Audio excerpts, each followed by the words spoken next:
Wala an tuma bata da wani miji din tun Saturday aka kama ta da safe babu wanda ya neme ta sai yau da wani uncle nata ya nema wayanta haka wayanta yana ajiye ana ta jira waye ma zai kira ma aji babu wanda ya neme ta yau ne tukunna ma shi ma na kwana tun jiya ina ta roƙon Yusuf dan Allah dan Annabi ku sake ta ta tafi ita ta sani ita da duniya tun da dai ta zauna a gaban su ta yi confessing kan cewa duk wani abin da ta faɗa wallahi tallahi ba ta da evidence ita a yafe mata tana da mental problem ne ita she did it out of anger an je an yi ricin Abdulrashid an tura mutane sun je an yi ricin an karɓa phones da suke using an yi bincika komai an duba prison list na mutane visitors da suke shiga kin san ko ina in ka je da list da ake ɗaukan hoton mutum da meme babu just for people not even for me and my husband it's just for curiosity just for to see whether there's something that ake planning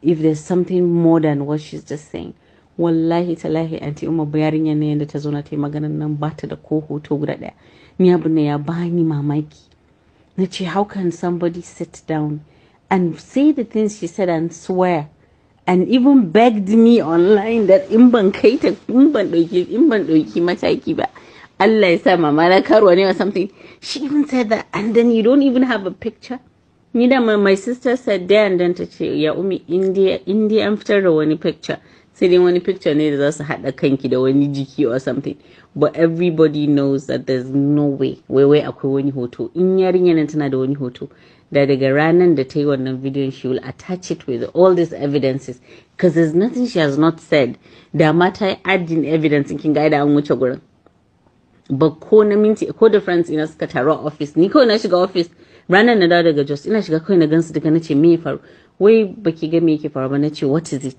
and then they just showed me ni da shi muka shigo kenan kawai sai muka zo na haka a office muna kallo kawai muka fara dariya tun ba inda ta ce ya sani Dubai ya jefar da ni a Dubai ya sake yin ya jefar da ni a Dubai we just started laughing and then the thing just became bigger when manyan mutane kin sa binki da yan politics da kuma ni yanda mutane everybody wallahi if you see the messages that people the calls Allah muka a take ko 5 minutes ba mai ba ya tafi muka shiga muka je muka haɗu da Bichi said I wanted this is terrible they have to look for her aka nemo ta aka kawo ta aka ajiye ta zama abin tausayi wai ai ita tun da ta yi bidiyon ma she has been trying to reach me to apologize na ce kika ni ko haduwa da ita ban yi ba ranar muka taho Saudi ba ma da ita ba jiya ne ta roƙon shi na ce dan Allah su sake ta a sake ta ta tafi su bi let's follow court wise a bata an yi serving na tallata she has to retract everything she said the same way she said it on social media and equally we're going to wannan for damage dole ta biya mu damage for my businesses that she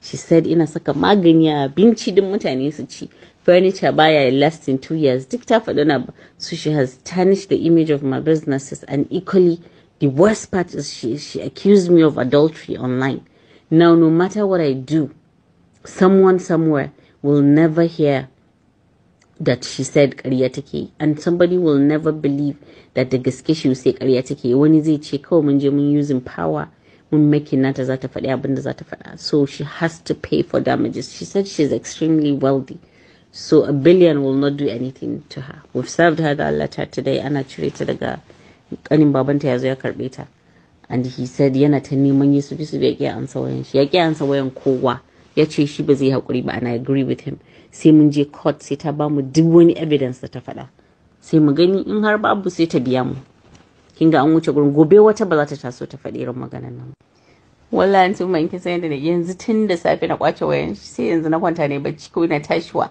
na ga mutumin na yaje Twitter yana ta reply ni ce dan Allah dan Annabi ka rabu da ka daina ansa mutane he wants to faint every single you have no idea the calls that muka receiving from family it's so embarrassing from family gidan kishiyoyi and the rest it's just I have never felt humiliated in my life like this time around but you know me I always find a way to just have courage and say you know what Allah ne yake jarraba ka da koma mini and that's just it but the closest people that know me know that that's a lie wanda ba san ka ba kuma until it doesn't matter what they really think about you Allah knows That's just it. Thank God that somebody knows. Ni ba ma san ma me zan ce mai riyan ba saboda ni rabona da ita wallahi tun 2017.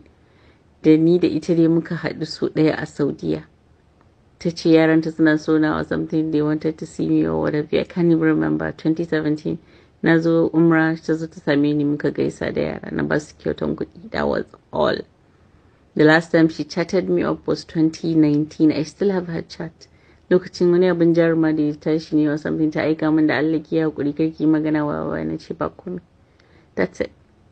Shi kuma Abdurrashid wallahi tallahi daga ranar da na je prison har yi rana ta yau ban sake daga wayan shi. In fact bai sake kira na ma daga ranar, cause I actually told him there and then babu wani soyayya da ya shiga tsakanin mu. Shi dai from the first day da ya gani tun kamun ma na je na gan shi, he has always said he wanted to marry me to people. Yayi wani akwai wani dan Yobe da ya committed murder aka kawo shi. So he knows that we have like a relation. His sister was my childhood friend.